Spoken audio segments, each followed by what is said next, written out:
is part 2 of a series of videos on China's rise as a potential superpower.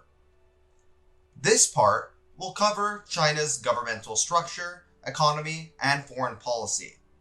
If you wish for further context, I highly recommend watching part 1 of this series. The People's Republic of China, as I've said several times by now, is an autocratic one-party system of government, in sharp contrast to the democracies of the West, as well as many of its Asian neighbors, such as Japan, South Korea, and Taiwan. The Chinese government can be broken down into 3 quasi-separate groups: the state, which manages the daily bureaucracy of the country, the military, which manages the defense, and the Communist Party, which leads the legislation and execution of policies. The leading institution is the Politburo Standing Committee, which makes the highest level decisions in the country, made up of a handful of Communist Party officials. There is also the National People's Congress, but calling it a Congress is somewhat of a misnomer as they pass all the legislation that the party leadership creates. There is also the State Council, which is broken down into several ministries such as education, healthcare, sport, emergency management, and others. Another organization which happens to be highly overlooked is the Organization Department. Yeah, I know. Bureaucrats are really not original when naming their organizations, are they? Anyway, this organization is essentially a fine-tuned human resources machine, selecting members of various bureaucracies. The Communist Party also has its own set of secretaries that govern over sub-territories, and oftentimes have more power than regional heads. If you haven't noticed, the Communist Party's control over the state is pretty substantial. The same goes for the military. The military's command is under the Central Military Commission, which is, you guessed it, part of the Communist Party. Xi Jinping, the head of state as of the making of this video, is the leader of all 3 of these government bodies. To make the consolidation of power more apparent, the term limits set by the Communist Party in the post-Mao era have been removed, making Xi Jinping essentially leader for life if he chooses to be. The People's Republic of China subscribes to state atheism, and historically the party has heavily oppressed and persecuted peoples of various faiths. During Mao's Cultural Revolution, religions were seen as competing ideologies, and various faiths from homegrown Taoism, Confucianism, and folk religions were suppressed, along with foreign ones like Buddhism, Christianity, and Islam, which were oftentimes subject to militant atheist campaigns. Nonetheless, the Communist Party has eased restrictions on religious practice, most notably for Christianity, which has seen a massive rise with the decline of state-enforced atheism. However, new religious movements like the Falun Gong, also kind of considered a cult, has been severely repressed, along with Muslim minorities. Muslim Uyghurs have been heavily oppressed in the northwest of China, as they've been subjected to mass surveillance and even concentration camps. The Communist Party fears the rise of separatist movements, some of which have engaged in terrorist activities. One strategy the Communist Party has used is to move ethnic Han Chinese into the region, even by building a highly unprofitable railway, in order to move more Han Chinese into the region and strongly connect the western parts of the country with the eastern heartland. Similar policies have been implemented in Tibet to the southwest. The wider issue of human rights in China has been a constant source of tension between China and the West. Many Western governments point to the Communist Party's widespread use of censorship, surveillance, suppression of dissidents, religious and ethnic persecution, and lack of democratic institutions. The Chinese government, on the other hand, points to Western support of other non-democratic nations with serious human rights abuses. Despite these ongoing controversies, human rights still plays a relatively minor role in China's geopolitical clout, oftentimes shadowed by more pressing concerns over national security and trade. Regardless of critics within and outside of China, the People's Republic will continue to consolidate power and control over the more remote, sparsely populated, and predominantly non-Han Chinese areas of the country. Regardless of the critics, within and outside of China, the People's Republic will continue to consolidate control of more remote and sparsely populated parts of the country, and filling them with more and more Han Chinese that are more loyal to the central government. Another area the People's Republic of China will continue to consolidate its power is in Hong Kong and Macau. When Hong Kong was handed back to China in the late 1990s, with a one country, two systems policy. This caused some serious source of concern for many native Hong Kongers who were attached to the British system of government. Fears of growing mainland control led to a massive exodus to countries like Canada and Australia. As over 20 years has passed since the handover, the People's Republic of China has flexed its muscles. Back in the late 90s, Hong Kong was comparatively a massive component of the Chinese economy. As the mainland economy boomed, officials in Beijing got more leverage to exert their power over Hong Kong and Macau. The most notable of this was the Fugitive Offenders Amendment Bill introduced by the Hong Kong government.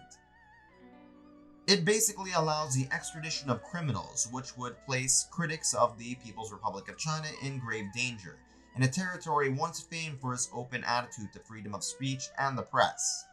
This led to mass protests, which clashed with the police.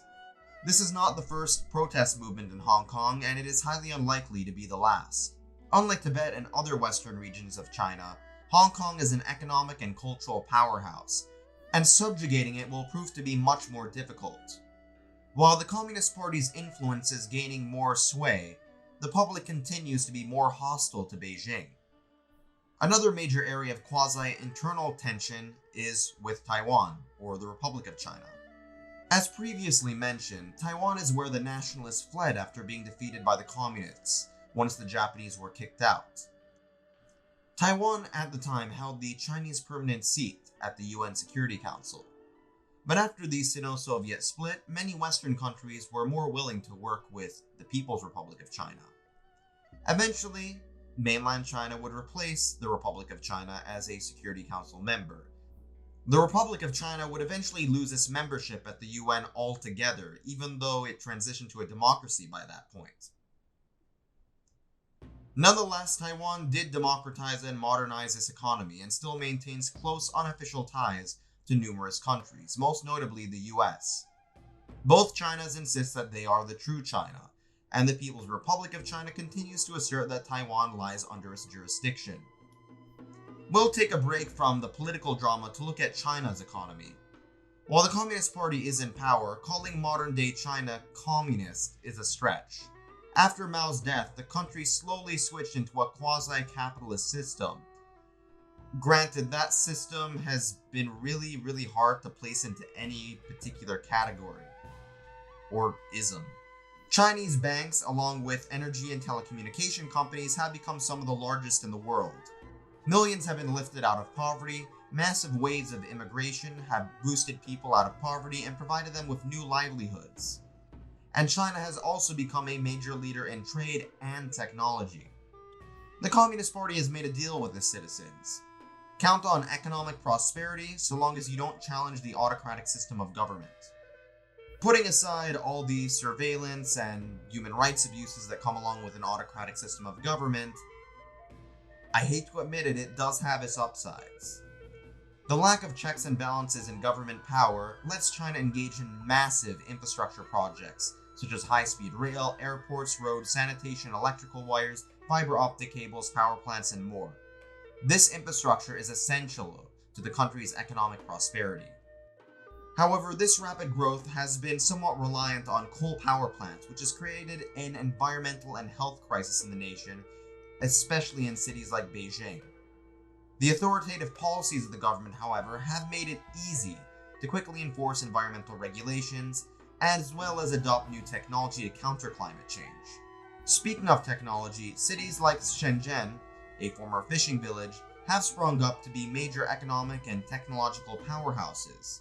There's a good chance that the phone or tablet you're watching this video on was made there.